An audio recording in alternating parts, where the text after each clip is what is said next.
Bismillahirrahmanirrahim. Assalamualaikum warahmatullahi wabarakatuh. Apa kabar Ananda sekalian? Saya harap kalian dalam kondisi sehat dan masih tetap semangat untuk terus belajar meskipun sampai saat ini kita masih melakukan pembelajaran secara daring. Hari ini kita sudah masuk pada pertemuan ke-9 dan 2 pertemuan sebelumnya adalah pertemuan yang membahas tentang conditional sentence. Sampai hari ini kita juga masih akan tetap membahas conditional sentence.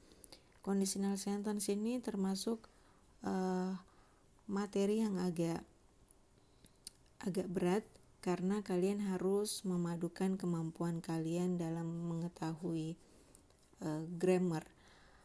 Kebetulan kalau kalian aktif dalam kelas grammar, saya meminta kalian untuk menghafalkan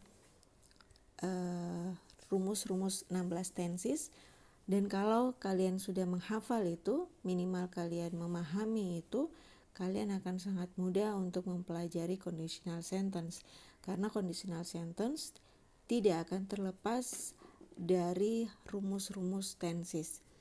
Karena pattern atau pola untuk membuat rumus conditional sentence itu sendiri adalah menggunakan rumus dari pola-pola tenses.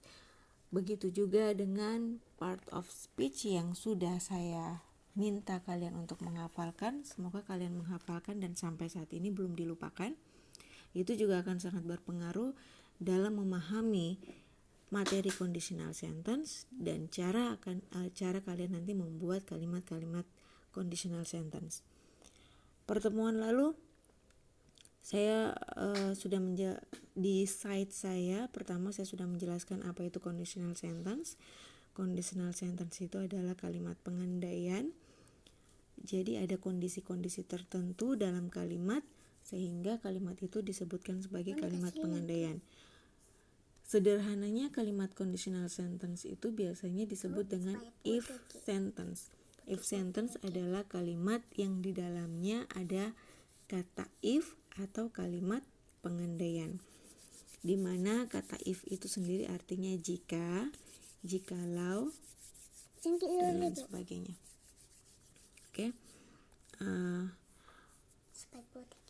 Pertemuan 8, di pertemuan ke-8 juga saya sudah share link, saya langsung share link saja supaya kalian tidak terlalu banyak membuka link. Saya share link untuk Kampung Inggris LC dan dua video YouTube yang disertakan di situ. Saya kira itu sudah cukup jelas, jadi saya tidak perlu memperjelas lagi. Seperti apa conditional sentence itu, pengertian conditional sentence, kemudian ada berapa tipe conditional sentence.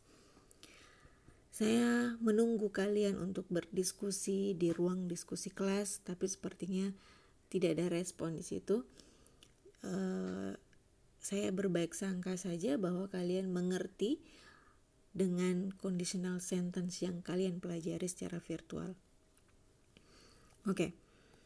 Di sini saya hanya ingin memperjelas kembali pengertian conditional sentence adalah suatu kalimat dalam bahasa Inggris yang digunakan untuk mengungkapkan keinginan, harapan, pengandaian, atau rencana yang mungkin dapat atau tidak dapat terwujud. Jadi, seperti itu ya. Kalimat yang mengungkapkan keinginan atau harapan, pengandaian atau rencana yang bisa jadi rencana itu ada 2 kemungkinannya. Pertama dia bisa terwujud dan kedua bisa tidak terwujud. Rumus umum untuk conditional sentence ada if ditambah condition ditambah consequence. Maksudnya ada kata if-nya, kemudian ada kondisi. Kondisi itu adalah pengandaiannya. Kondisi di sini adalah keinginan yang kita inginkan atau harapannya atau pengandaiannya atau rencana itu sendiri. Konsekuensi ini adalah kemungkinan keinginan itu akan terwujud atau harapan itu akan terwujud atau tidak, pengandaian itu bisa terwujud atau tidak. Nah, ini yang disebutkan dengan konsekuensi, ya.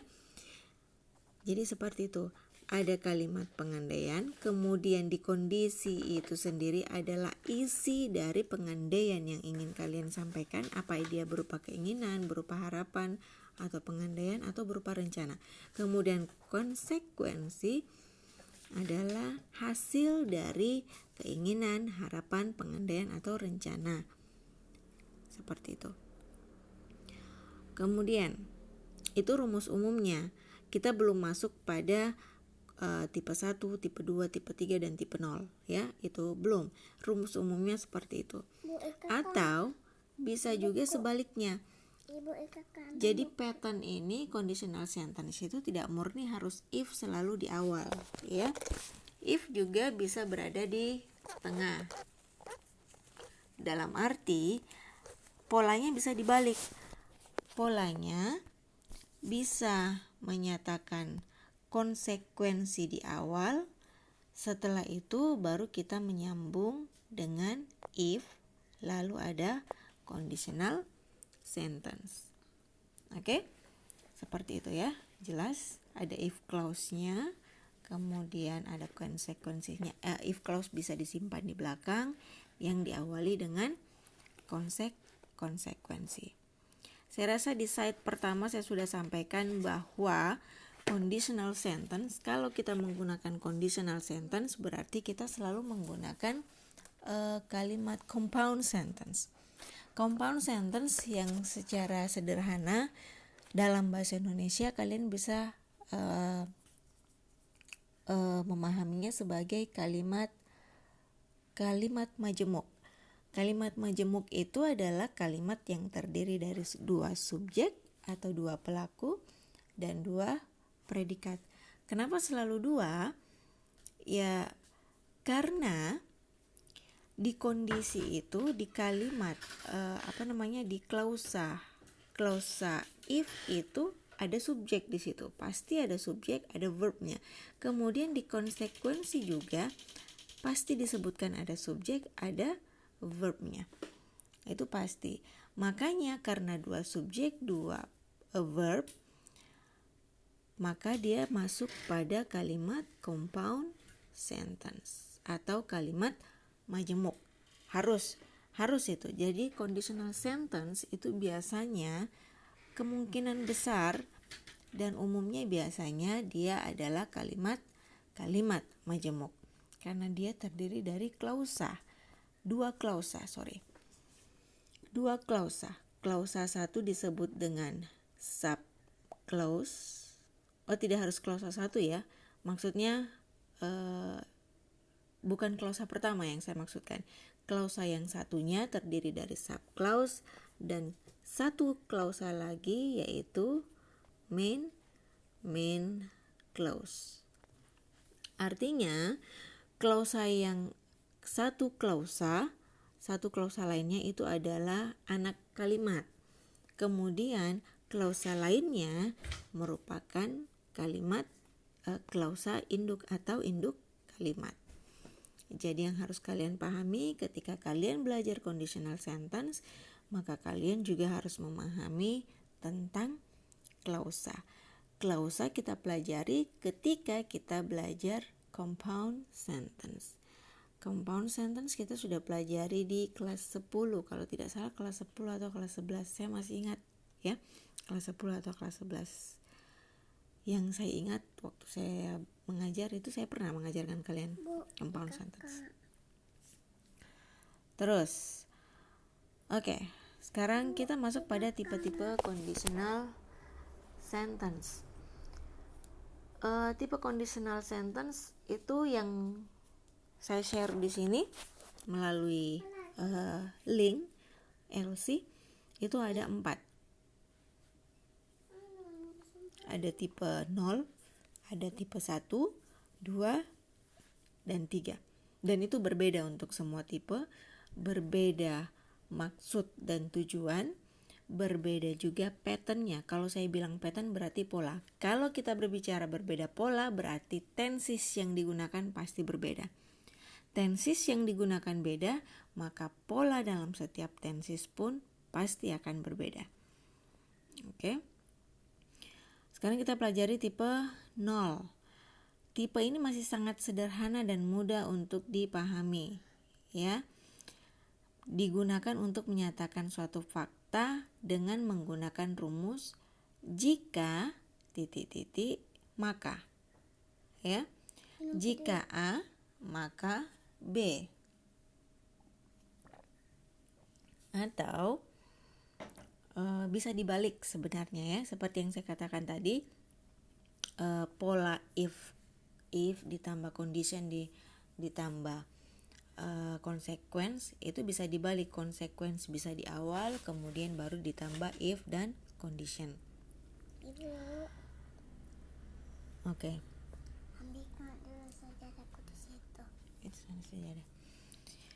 Kemudian dapat juga diungkapkan dalam bahasa Inggris menggunakan conditional sentence tipe 0.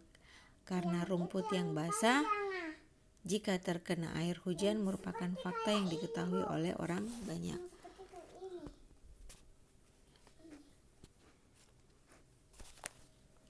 Oke. Jangan ganggu deh Pipa. Kemudian bisa dikatakan bahwa tipe 0 ini seperti yang kalian lihat di videonya, bahwa tipe 0 ini adalah fakta yang 100% terjadi, atau yang umum kita kenal, kita lihat, dan itu pasti terjadi 100% benar jadinya seperti itu. Polanya adalah if ditambah simple present ditambah dengan simple present. Atau bisa dibalik. Simple present ini, simple present yang di sini adalah konsekuensinya. Kemudian simple present yang kedua adalah conditionnya, ya. Ini cocok. Ini condition, kemudian ini adalah konsekuensi. Kemudian if itu sendiri ya it's a must. It's a must itu maksudnya harus, karena kita belajar tentang conditional sentence, ya harus ada kata if di dalamnya. Oke. Contohnya, if it rains, the grass gets wet. Atau sebaliknya, the grass get wet if it rains. Jadi ini fakta yang kita ketahui bersama bahwa pasti seperti itu. Kalau hujan, rumput pasti basah, ya. Atau sebaliknya, kita bisa balik kalimatnya. Rumput itu basah karena kalau hujan, ya.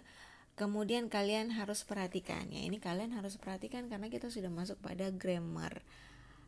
Di video juga saya kira sudah disebutkan kalau subjeknya tunggal maka dia tidak perlu menggunakan kalau subjeknya tunggal maka dia tidak lagi menggunakan bare infinitive. Bare infinitive itu maksudnya adalah verb 1. Bare itu dasar, ya. Bare itu dasar. Bare bentuk dasarnya. Kenapa? Karena subjek yang tunggal itu, yang singular, subjek tunggal kan subjek tunggal kan itu she, he, it. She, he, it. Kalau kita membuat kalimat present, simple present, rumusnya kan subjek ditambah verb 1 ditambah s atau es ditambah objek dan lain sebagainya, ya.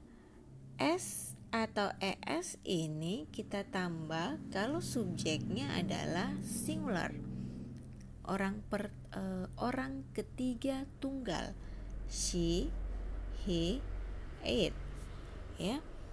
Maka kata kerjanya harus ada ES-nya atau S-nya. Ya, kapan digunakan ES, kapan ditambah ES, kapan ditambah S, saya kira itu sudah diajarkan sama guru grammar kalian ya. Tergantung. Oke, baik, saya akan mengulang lagi. Ini bagusnya kalau kalian hafal dan pahami tenses ya, karena yang kecil-kecil seperti ini saya tidak perlu menjelaskan, tapi tidak apa-apa saya jelaskan. Ditambah S atau ES itu tergantung pada bunyi, huruf akhir ya. Kalau dia berakhiran vokal, maka biasanya dia ditambah dengan ES. Tapi kalau dia berakhiran, verb itu berakhiran konsonan itu huruf mati. Kalau kata kerjanya berakhiran dengan huruf mati atau konsonan, itu biasanya ditambah dengan S saja. Tapi kalau kata kerjanya berakhiran dengan huruf vokal itu A, I, U, E, O atau huruf hidup, maka biasanya dia ditambahkan dengan ES ya. Oke, enough ya. Makanya di sini ada tambahan huruf S. Salah ya tempatnya sih, S ya. If it rains. Di sini juga kenapa harus gets di situ ya, karena di sini ada grass ya. Di sini juga gets. Kenapa ada S di situ ya, karena di depannya ada grass itu rumput, Ustazah. Rumput itu tidak mungkin satu saja. Oke, kalian harus masuk lagi, kalian harus memahami, kita harus flashback pengetahuan kita lagi kepada part of speech di bagian verb. Di bagian verb itu ada bermacam-macam. Noun itu ada bermacam-macam. Di antaranya adalah noun yang countable dan uncountable noun. Noun yang bisa dihitung atau kata benda yang bisa dihitung dan kata benda yang tidak bisa dihitung. Grass ini rumput, kata benda yang termasuk dikategorikan sebagai yang tidak bisa dihitung. Semua yang tidak bisa dihitung dikategorikan ke dalam singular ya. Karena dia kategorinya singular, maka semua verb yang mengikuti kalau dia present maka harus ditambah S atau IS. Oke, mengerti ya? Insya Allah mengerti. Jadi seperti itu. Rumusnya, patternnya sudah ada di video. Dari lewat video ini saya juga mau sampaikan bahwa tolong kalau ada saya share video seperti itu, kemudian ada hal-hal yang perlu dicatat, kalian catatlah secara mandiri. Kalian belajar jadi mahasiswa, karena sebentar lagi kalian akan jadi mahasiswa. Dosen itu kalau mengajar tidak pernah bilang, ini mahasiswaku sekalian yang tercinta tolong dicatat ya di bukunya. Itu tidak pernah. Dosen saya sekalipun tidak pernah menyuruh saya untuk mencatat, kecuali ada satu dosen killer. Itu killer dan dia mengajar zaman bahula ya, dan sampai sekarang kalau tidak salah itu dia menyuruh mahasiswanya untuk mencatat. Kenapa disuruh untuk mencatat? Karena memang perlu. Sampai kalian sudah pelajari al-ilmu qaidun wa kitabatu saydun, terbalik ya. Jadi seperti itu ya. Al-ilmu saydun wa kitabatu qaidun qaid suyudaka bil hibalil wasiqah ya. Itu tidak perlu saya jelaskan, pokoknya begitulah. Kalian kalau mahasiswa belajar, bukan lagi mahasiswa, pokoknya kalian seorang pelajar. Kalau ada sesuatu hal yang penting, bahkan ketika kita bukan pelajar, ketika ada sesuatu yang penting itu harus dicatat. Jadi tidak perlu menunggu instruksi, tidak perlu menunggu perintah, harus ditulis, harus dicatat, ini di apa dan lain sebagainya. Kalian independen lah ya, mengerti sendiri apa yang harus kalian lakukan. Kemudian kita sudah kepada tipe 0. Sekarang kita masuk ke tipe 1. Tipe 1 ini masih relatif agak gampang dipahami. Tujuan dari tipe 1 ini adalah biasanya dia mengungkapkan harapan yang kemungkinan bisa terwujud di masa yang akan datang. Oke. Maksudnya jika kalian menggunakan kalimat pengandaian ini, maka artinya kalian yakin pengandaian tersebut masih mungkin akan terjadi di waktu yang akan datang, ya. Jadi harapannya untuk yang kalian andai-andaikan, yang kalian inginkan itu bisa tercapai. Itu kondisi yang digunakan saat kita menggunakan conditional sentence tipe 1. Rumusnya, if ditambah dengan simple present. Simple present di sini adalah condition. Kemudian nah sekarang itu sudah ada berbeda tenses yang kita pakai. Present future atau menggunakan modal will. Kenapa pakai future di sini? Karena menggunakan kalimat pengandaian yang pengandaian itu mungkin akan terjadi di waktu yang akan datang. Oke, itu kata kuncinya. Makanya untuk untuk konsekuensinya dia menggunakan present future. Ya. Oke. Atau bisa dibalik. Conditionnya present future dulu.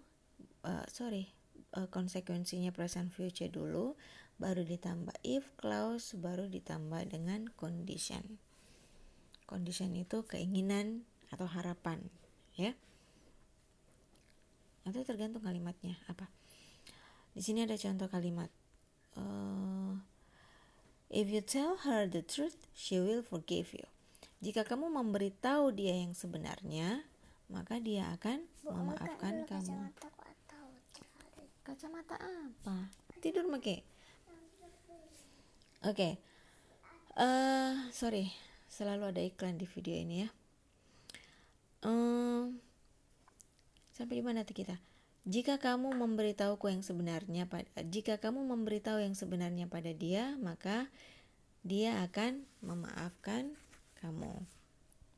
Kondisinya seperti itu.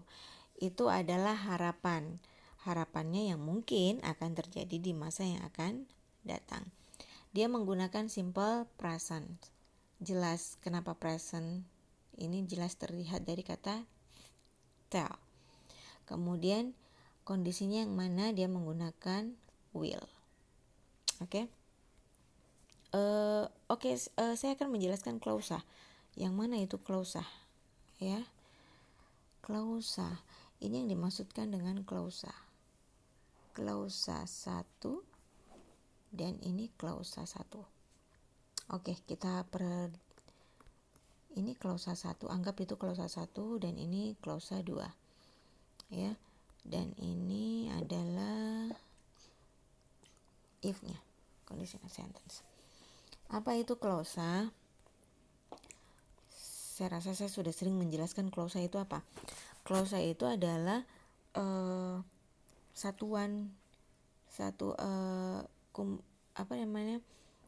dia di bawahnya kalimat.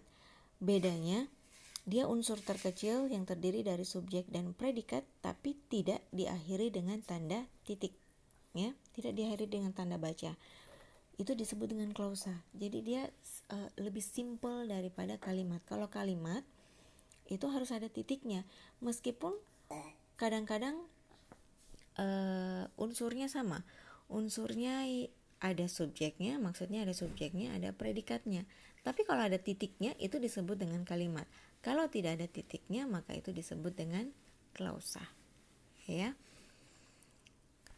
Jadi klausa itu kalimat klausa 1 dan klausa 2 itu ditandai dengan penggunaan koma.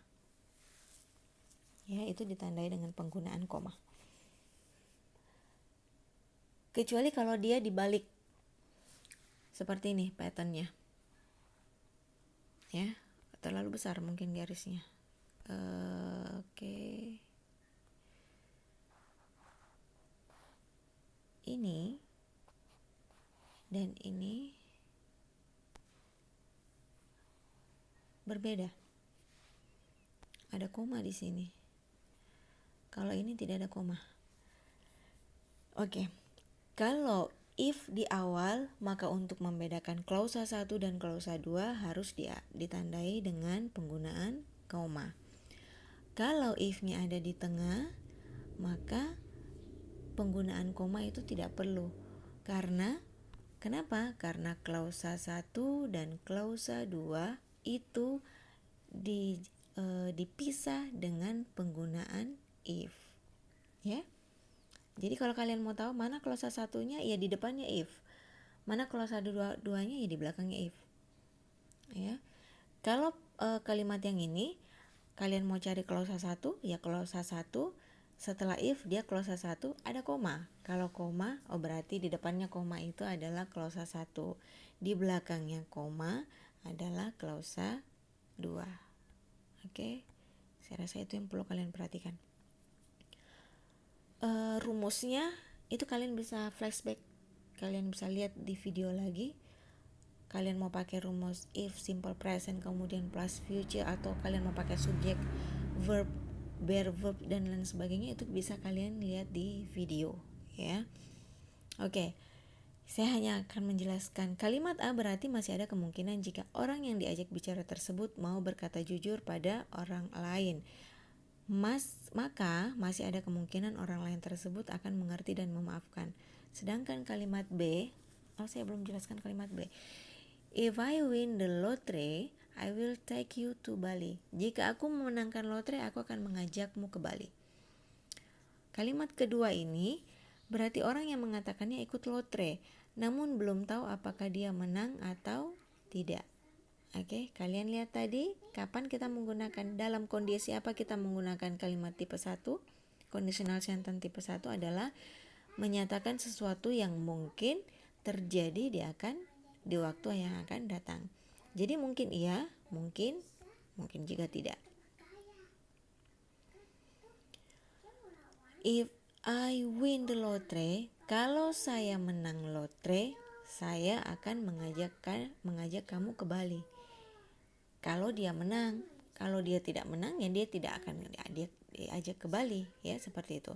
Maka kalimat kedua ini belum ada kepastian apa dia menang lotre atau kalah. Oke, seperti itu. Kemudian pada kondisi tipe 2. Tipe ini digunakan, conditional sentence tipe 2 ini digunakan untuk menyatakan sesuatu yang sangat kecil kemungkinannya untuk terjadi. Ini juga sudah dijelaskan di video. Kecil kemungkinannya untuk terjadi. Atau dengan kata lain hampir tidak mungkin. Atau biasa disebutkan, simpelnya sih biasa disebutkan dengan impossible. Tidak mungkin terjadi ini. Kalau kita menggunakan kalimat di tipe 2, itu tidak mungkin terjadi. Rumus tenses yang digunakan itu berbeda. Dia tetap menggunakan if, karena dia conditional sentence pasti ada if-nya. Kemudian untuk condition-nya, kalimat condition-nya adalah menggunakan past tense, kemudian kalimat konsekuensinya menggunakan past future. Di depan ada past tense, konsekuensinya ada past future, atau bisa dibalik. Ingat ada koma di tengah. Ya, untuk membedakan clause atau klausa. Oke, atau bisa dibalik ya, dibalik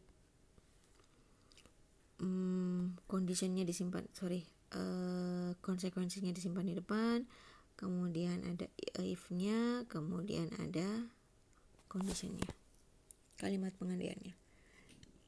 Oke. Contohnya, if I become the president of this country, I would pay more attention to teachers' prosperity. Jika aku menjadi presiden di negara ini, aku akan memberikan perhatian lebih pada kesejahteraan guru. Tapi sayangnya ini tidak mungkin terjadi. Kenapa tidak mungkin terjadi? Karena dia bukan seorang presiden. Ya. Itu yang maksud sebenarnya. Jadi ketika kita berbicara seperti ini, berbicara pada kondisi sentence tipe 2 ini, maka sebenarnya kita sedang mengatakan sesuatu yang tidak mungkin terjadi. Kenapa tidak mungkin terjadi? Karena kondisi saat kita berbicara itu berbanding terbalik dengan kondisi yang kita bicarakan. Ya, mengerti?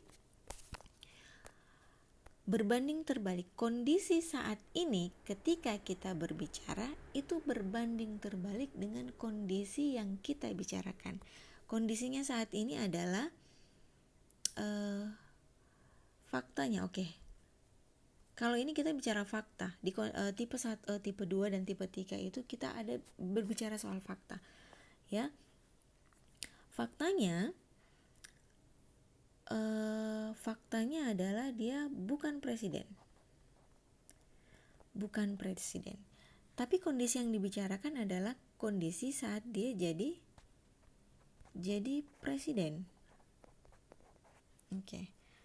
Ini conditional sentence. Ini pengandaian kalimat pengandaian, kondisi kalimat pengandaian yang dibicarakan. Tapi faktanya adalah dia bukan. Jadi faktanya berbanding terbalik. Makanya kondisi ini untuk menyebutkan kalimat impossible. Oke? Saya harap kalian mengerti ya. Jadi seperti itu. Kondisi yang dia bicarakan, kondisi yang dibicarakan itu dia menjadi seorang presiden, become a president. Tapi fakta yang terjadi saat dia berbicara adalah bukan presiden. Dia hanya seorang pengangguran misalnya, ya. Seperti itu. Jadi tidak mungkin terjadi. Oke, sampai di sini kalian mengerti? Agak saya mengakui bahwa conditional sentence ini agak berat karena kita memadukan antara kalimat compound. Kemampuan grammar kalian ini diuji di sini, ya. Banyak sekali yang bisa ilmu grammar yang dipadukan ketika kita berbicara tentang conditional sentence. Makanya kalau ada yang ingin kalian tanyakan, tolong tanyakan di grup di kolom diskusi. Jangan chat saya secara pribadi. Kenapa saya bilang jangan chat secara pribadi? Supaya yang kalian tanyakan itu mungkin juga adalah pertanyaan teman kalian, dan saya hanya menjawab satu kali. Kalau kalian chat pribadi, saya menjawab pertanyaan berkali-kali dengan jawaban yang sama dan menjawab pertanyaan yang sama. Ya, that's the point I think. Tolong kalian perhatikan itu, ya. Oke. Sampai di sini kalian mengerti ya. Jadi ketika kita berbicara tentang conditional sentence tipe 2, maka yang kita maksudkan adalah kondisi yang tidak mungkin terjadi, impossible, dengan rumus if ditambah past tense berpasangan dengan past future, atau past future ditambah if berpasangan dengan past tense. Kalau kalian mau lihat rumusnya subjek atau verb 2 dan lain sebagainya, kalian buka lagi videonya. Oke.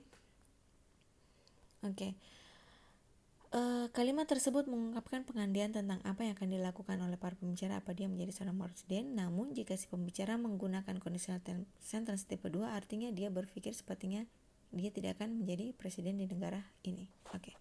Artinya itu impossible, tidak mungkin terjadi. Sekarang kita masuk pada conditional sentence tipe 3. Conditional sentence tipe 3 itu dia berandai-andai, atau dia biasanya tipe 3 ini menyesal.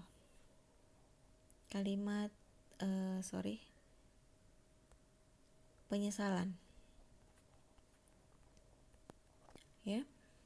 Ada kalimat penyesalan atau juga berandai-andai. Tadi sudah disebutkan di sini berandai-andai tentang sesuatu yang terjadi. Kemudian di tipe 3 ini juga kita masih berbicara tentang fakta. Jadi ada fakta yang berbanding terbalik antara kondisi yang dibicarakan dengan kondisi saat ini.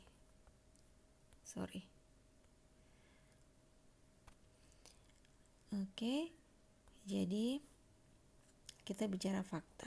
Di tipe 3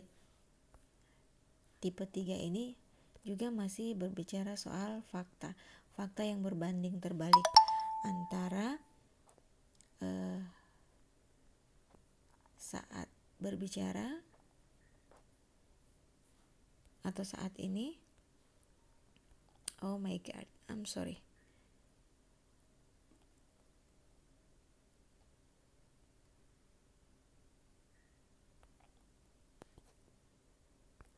Saat ini dan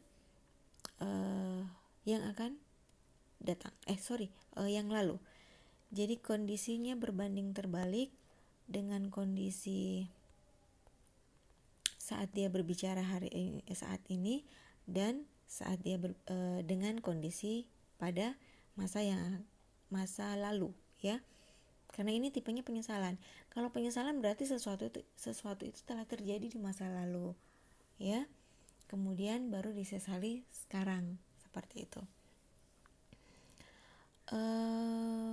Oke.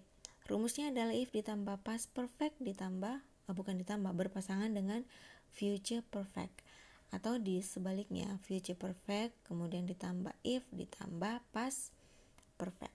Contoh kalimatnya, if I had studied harder, I would have gotten a better job. Jika saja saya belajar lebih giat, saya pasti sudah mendapatkan pekerjaan yang lebih layak. Berarti kira-kira kondisi sekarang saat orang ini berbicara seperti apa? Kondisi sekarang berarti dia sedang tidak mendapatkan pekerjaan yang bagus. Kenapa? Karena dulu dia tidak belajar dengan baik. Itu artinya dia sedang menyesal. Oke? Tipe 3 ini juga ada fakta yang berbanding terbalik dengan kondisi saat ini dengan kondisi yang dia bicarakan. Itu menyesal. Jadi dia menggunakan seperti itu. Dan ini penyesalan atau berandai-andai. Seandainya dulu saya belajar bagus, berarti sekarang ini dapat pekerjaan yang bagus, ya. Kalau dia berandai-andai seperti itu artinya ada penyesalan. Kalau saja dulu saya tidak menikahi dia, saya mungkin tidak sebahagia ini. Apa itu menyesal? Kalau saya dulu tidak menikahi dia, saya tidak sebahagia ini. Kalau itu bukan tipe 3 yang dipakai, bukan juga itu adalah pengandaian kondisi yang lain, ya. Oke.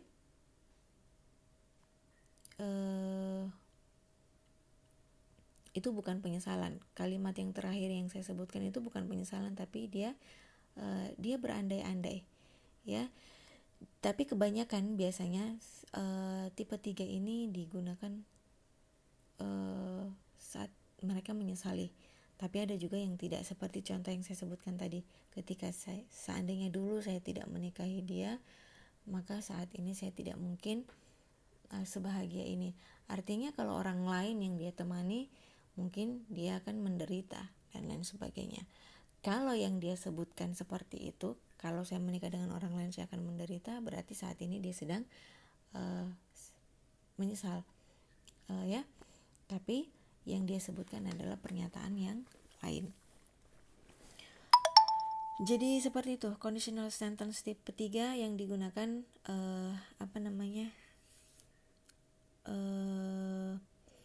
ungkapan ini biasanya digunakan untuk berandai-andai, atau biasa juga diungkapkan untuk mengungkapkan rasa penyesalan.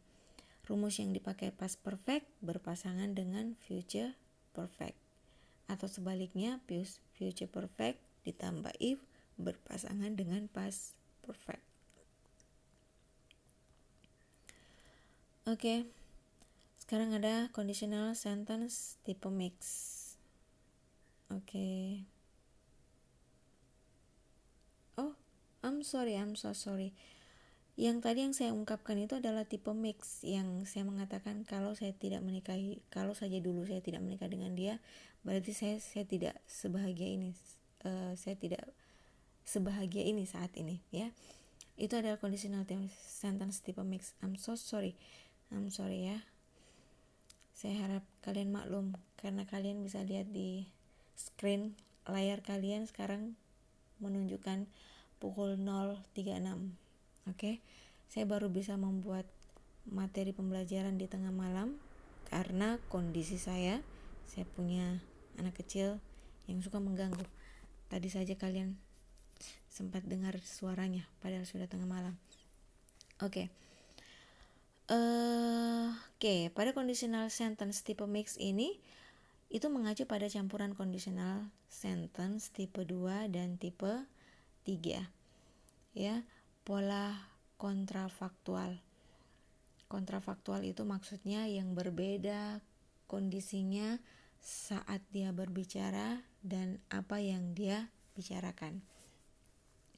Di sini baik kondisi atau konsekuensinya, tetapi tidak untuk keduanya memiliki referensi waktu lalu. Ya, jadi sebenarnya maksudnya tidak harus keduanya. Maksudnya klausa 1 dan klausa 2 itu tidak harus past tense, tidak harus menggunakan past, ya. Tapi salah satunya harus pas. Kenapa? Karena referensinya merujuk pada masa lalu. Contoh kalimat yang digunakan, if you had done your job properly, you wouldn't be in this mess now. Ya. Artinya kalau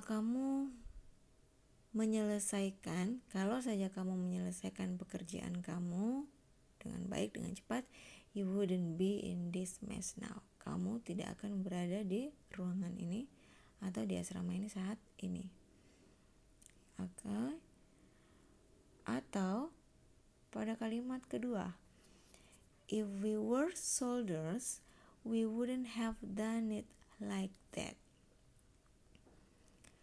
Kalau kita tidak menjadi seorang prajurit atau tentara, kita tidak akan melakukan hal seperti saat ini, atau kita tidak akan melakukan pekerjaan, kita tidak akan melakukan hal seperti ini, ya. Itu mana rujukannya? Rujukannya adalah had done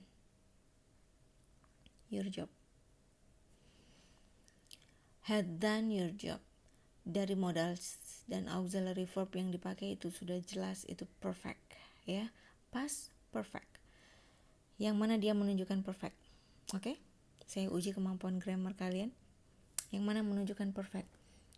Di kelas grammar kita sudah belajar. Perfect itu dilihat dari verb 3 yang dipakai, dan kemudian past dilihat dari auxiliary verb yang digunakan 3H. Kenapa dia perfect? Karena dia menggunakan 3H. Hanya perfect yang menggunakan 3H. Kenapa dia pas? Karena dia menggunakan had, bukan have atau has, ya. Itu rujukannya, ya. Memiliki referensi waktu lampau, itu maksudnya. Jadi kalau saja dulu, kalau saja kemarin atau kapan lah, ya, dia melaksanakan pekerjaannya, maka dia sekarang tidak ada di sini, gitu maksudnya, ya. Oke, sekarang kalimat kedua, if we were soldiers, we wouldn't have done it like that. Yang mana rujuknya? Oke. Tidak harus masa lalu. Were, oke. Ini tidak harus keduanya memiliki referensi waktu lampau. Tapi saya ingin, ini sudah dijelaskan juga di video, ya, kata were. Kalau pengandaian, if, we, jika kita, jika kamu, dan lain sebagainya, kita menggunakan to be yang digunakan itu adalah pasti were. Pasti menggunakan were. Kenapa were? Bukan was? Kenapa were dan bukan was? Karena pengandaian itu, berandai-andai itu tidak mungkin terjadi, ya. Berandai-andai itu keinginan yang dulu yang tidak mungkin terjadi saat ini. Saya tidak mungkin jadi kamu, ya, tidak mungkin jadi kamu. Jadi dia menggunakan kata were. Kemudian sudah dijelaskan tadi di videonya, kemarin di videonya, maka semua pengandaian itu menggunakan to be were. Apapun subjeknya, mau dia singular, mau dia plural, itu harus pakai was. Mau dia jamak, mau dia single, itu dia pakai were. Kalau di sini, di kalimat ini sih sudah benar, ya, karena secara struktural dia sudah benar, karena dia pakai subjeknya adalah we, kemudian to be yang digunakan adalah were. Tapi kalau seandainya di sini subjeknya adalah I, maka dia tetap menggunakan were. If I were a soldier, I wouldn't have done like that. Ya, itu tetap seperti itu. Ya, itu yang sebenarnya intinya yang saya mau bilang itu. Oke? Dan itu sudah dijelaskan di videonya. Oke? Dia sama-sama merujuk pada masa lalu. Soldier itu berarti dia sudah menjadi seorang tentara. Kapan dia menjadi seorang tentara? Ya dulu. If we were soldiers, we wouldn't like that. Kita tidak akan melakukan hal seperti ini. Oke? Jelas ya? Ada yang mau ditanyakan? Kalau kalian ingin bertanya, tolong tanyakan di kolom diskusi kelas. Saya tunggu diskusinya di diskusi kelas kalau ada yang tidak ingin bertanya. Kalau ada yang ingin ditanyakan, Sekian, Assalamualaikum warahmatullahi wabarakatuh.